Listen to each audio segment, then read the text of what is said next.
Thank you, and may God bless you once again for joining me on Seeker and Peril on YouTube. Please, if today happens to be your first time on this great platform, hit on the subscription button. After subscribing, please click on the notification bell also. If you click on the bell icon, it's going to open an options to you. Select from the options or notifications. So doing is going to enable you to receive future updates of any video I am going to upload on this platform. In the same way, if the content of this video is good for you, please hit on the like button.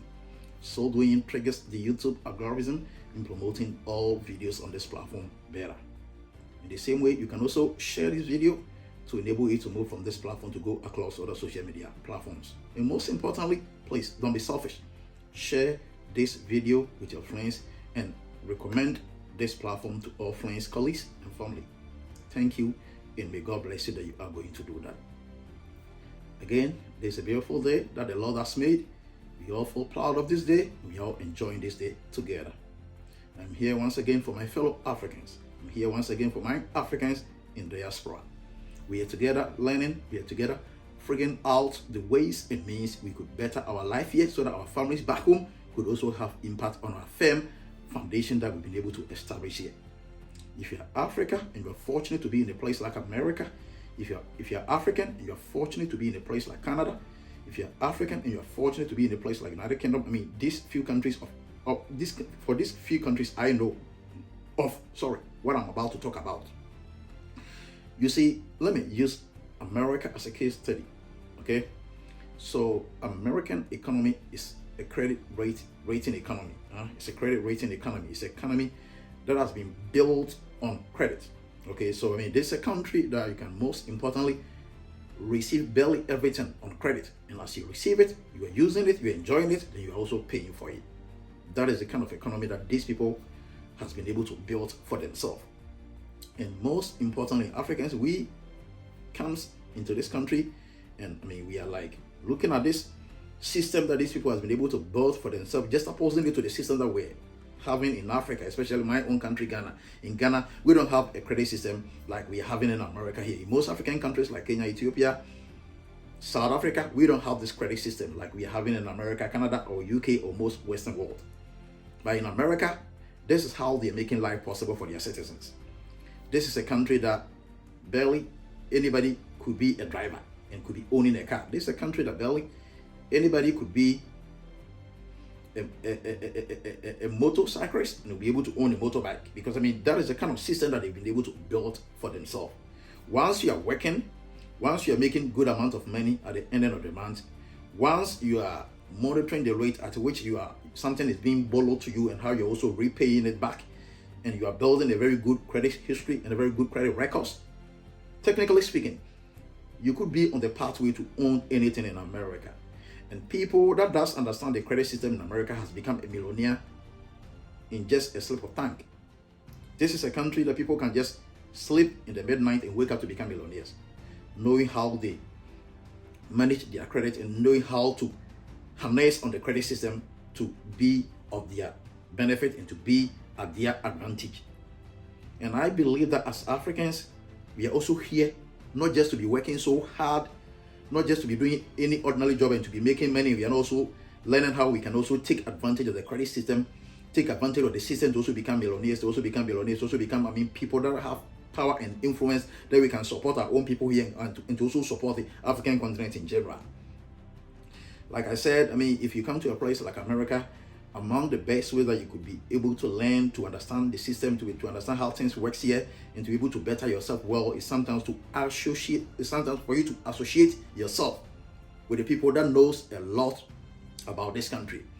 And most of these people that seems to know a lot about this country, it's not sometimes even the Native Americans, so it's not even sometimes the African Americans, so sometimes it's even the Indians, sometimes it is the Chinese people, sometimes it is the Hispanic people, because they came here to hustle. And when they're here, their focus is to hustle, make money, and to just go back home and to invest. So when they come here, whatever they see and they think it's an opportunity, they give all their time, they give all their best to it, and they make sure it is going to make some profit to them at the end of the day. Indians are best people to be able to describe in a process like that. You see, most of the real estate sector in America, like in Canada, especially in a place like Australia, in UK. I mean, most of them is being backed. Most of the investment is coming from Indians, is coming from people from that, I mean, Asian countries. Yes, because they do understand how these things works when they are in a foreign country. See, so I decided to, I mean, do this short video for my fellow Africans who are living in America, my fellow Africans who are living in the United Kingdom, living in Canada, for us to know how going forward we can leverage on the credit system that America, Canada, and other Western countries is having, to be able to even put ourselves in a better place, in a better position, that whatever that we are targeting to do, whatever it is ahead of us, any goals that we've been able to set for ourselves, we can reach out to the goal. And as doing that brings us joy, most people that is going to stand to benefit from this joy is our families that we have left behind in Africa, is our own individual countries, and also the continent of Africa in general. So if you come to a place like America, there's a simple rule. Why use the debit card whilst you can use the credit card? Most people will ask you this question. Most Indians will ask you this question. Most people that better understand the credit rating system is going to ask you this question. Why must you use the debit card whilst you can use the credit card? Why must you keep on using the debit card that you are not making any profit out of it, that you are not getting any cash back, you're not getting any returns, whilst you can be using the credit card system, whilst you can be using your credit card to be getting the cash back, to be getting some returns, and to be getting some profit out of it? It's like a rhetorical question to all of us. Basically, I mean, you ask yourself. I mean, you have your residency documents, you are working, you are saving with a bank. I mean, this bank has given you a debit card. They have also given you or rewarded you with a credit card.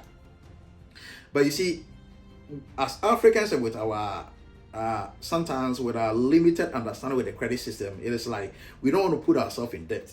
It's like all Africans, we are scared of debt. We don't want to be owing anybody. We don't want to be having the debt that we are supposed to pay to anybody. We would want to spend our own money. We would want to be using our own money. We would always opt for the option of doing things with our own money, with our own resources, instead of depending on somebody, or instead of allowing ourselves for that same resource, for that same thing that we are going to waste money on, to be given to us for free, to be given to us for credit, for us to pay for some period of time. Most Africans don't want a process like this. So you can see most Africans in America, you can see most Africans in Canada, they've been living there for 20 years. They don't even know what a credit card is. They don't even know how to use a credit card. All they are so much interested is the debit card, because they know with the debit card, any dime on the debit card, any dollar on the debit card, any pound sterling on the debit card belongs to them. It is their savings. It is their money that they have in their checking account. And once they're using it, they're using their own money, and nobody can come to ask them for any interest. Nobody can come to charge them that they gave them or they loaned them some money and they refuse to pay back in the due time. Most Africans don't want any wahala. They don't want any trouble. So they prefer to be on the safer side. That is to use the debit card. But some Africans that are also sharp, that are smart, that know how the system is being run, they know the benefit of using a credit card. So even though they have the debit card, they don't use the debit card. They always use their credit card for shopping, because they know that there's a cashback payment on that credit card that they are using. They know that as they are using their credit card and getting the cash back from the credit card that they are using, they are at the same time also building their credit history. And once you have a very good credit history in America, you have leverage, and you can harness on this leverage to be able to own a lot of things in America. Like I said, this is a credit score economy. This is a credit rating economy. This is an economy that has been built on credit way of transacting business, on the credit way of doing business, on the credit way of running a business. American economy has the credit system as its core foundation. And if you don't understand this credit system, you can be in America for 1,000 years and you can still not benefit from this system. So to my fellow African watching me, I came here to let you know that right now that you're watching this video, that you have access to your credit card, you have access to your debit card. Why must you keep on using your debit card without not getting any interest from it, without not getting any cashback returns, without not getting any profit from it? The more you use your debit card, you can't even be building a credit history. But if you decide to use your credit card, Once you're using your credit card wisely, you can be getting some cashback returns. You can be getting some other benefit with respect to shopping, because there are most shopping sites, there are most websites, there are most platforms that if you go there and you want to shop with a credit card, there's like a reduction they can give you once you're using a credit card. There's a lot of benefit in using a credit card. So instead of using a debit card and not making any good returns, not making any profit, not building any credit history, you can at the same time be thinking about the opposite side of using the credit card. And as you use the credit card, getting all these advantages, getting all this cashback advantages, getting all this reduction in price in some website that you can go, and at the same time you're also building for yourself a very good credit score history that could be of a benefit to you in the longer run to come.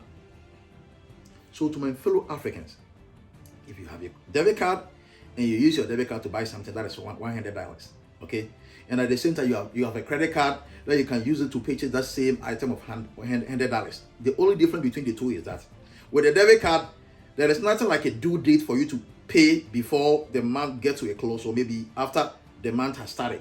But with a credit card, there may be a due date for you to pay that $100 that you used in purchasing that item. And once you're doing that and you are honestly and faithfully doing that, you are building for yourself a good credit history. Like I said, if you have a very good credit history in America, you can own a lot of things to your name. Many people have leveraged on this credit system to become millionaires. Most of the billionaires, like people like the former president himself, Donald Trump. Donald Trump understands how this credit system works in America. And he's always using this credit system to his advantage. Most of Donald Trump's properties, most of Donald Trump's estates, he was able to put it for. He was able to put all the structures up, leveraging on the credit system, leveraging on other people's money. That's how the American economy has been built. The likes of Bill Gates, the likes of Jeff Bezos, the likes of Elon Musk, they all do understand how the credit system works in America. And I think it's time we, the ordinary people, also do understand how this process works. Basically, if we don't want to even become, if we don't even want to make this issue complicated, I mean, let's break it down simply. In simple terms, in synopsis, in about, say, a minute, what I'm just trying to tell you is, I'm just looking into the camera. What I'm just telling you is that right now that you are watching this video, you have your credit card and you have your debit card. If you use the debit card, you don't build any credit history. If you use your debit card, you are not going to own any money to anybody. You're not going to owe any money to anybody. If you use your debit card, you always think you are in the safer side and you are always debt free. But that is not true. Okay, that is not true. But at the same time, if you look at your right hand, you have your credit card. If you use this credit card instead of the debit card, this credit card that you are using, at the ending of the period or at the ending of the month, you can earn some cashback returns or cashback rewards from this credit card that you are using faithfully and judiciously. If you're using it wisely, maybe you have, let's say, $1,000 credit line limit. You have $1,000 credit line limit, and you are always spending below 10%. That is the wisest thing to do. If you are having a credit line of $1,000, the wisest thing to do is always be spending below 10%. If even you have $10,000 credit limit, always be spending it below 10% to be able to build for yourself a very good credit score history. So you have the $1,000 credit line limit, and you spend, let's say, $80 to $100. The $80 to $100 that you spend out of the $1,000, that is your credit line limit. You have, let's say, 25th of every month to pay. That is the due date. You have, let's say, 25th of every month to pay. That is the due date. Once you can pay from 23rd to 24th and even to the same 25th, you are still within the time.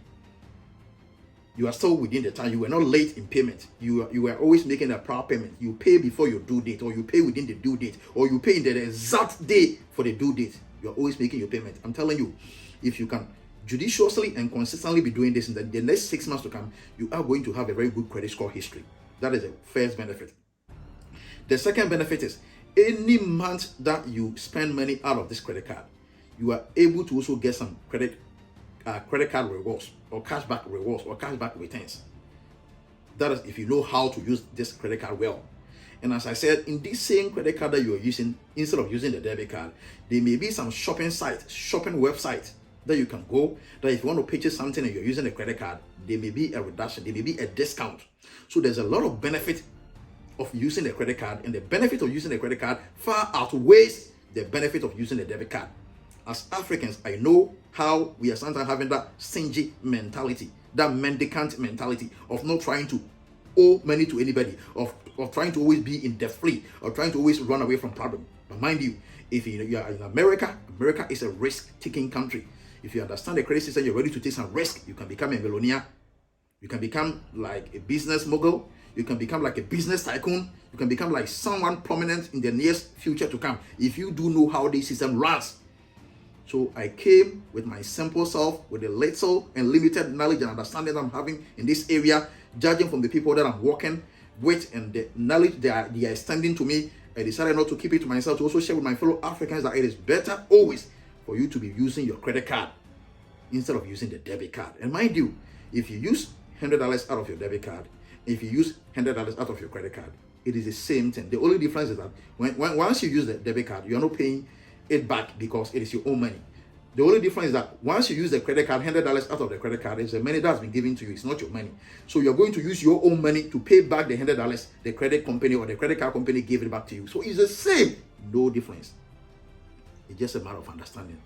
So I know my beautiful African there has heard me. This message is clear, incessant. This message makes sense. There's a lot of logic in this message, and we are going to ponder over it and to take the good side and to let the bad side that doesn't make any sense go away. I don't want to prolong this video. I wanted to make this video very simple and very precise. It is clear. I'm telling you that there is more advantages of using the credit card as to using a debit card. And I believe after watching this video, you are going to make a wise decision going forward. Don't leave this channel without not subscribing. Thank you, and may God bless.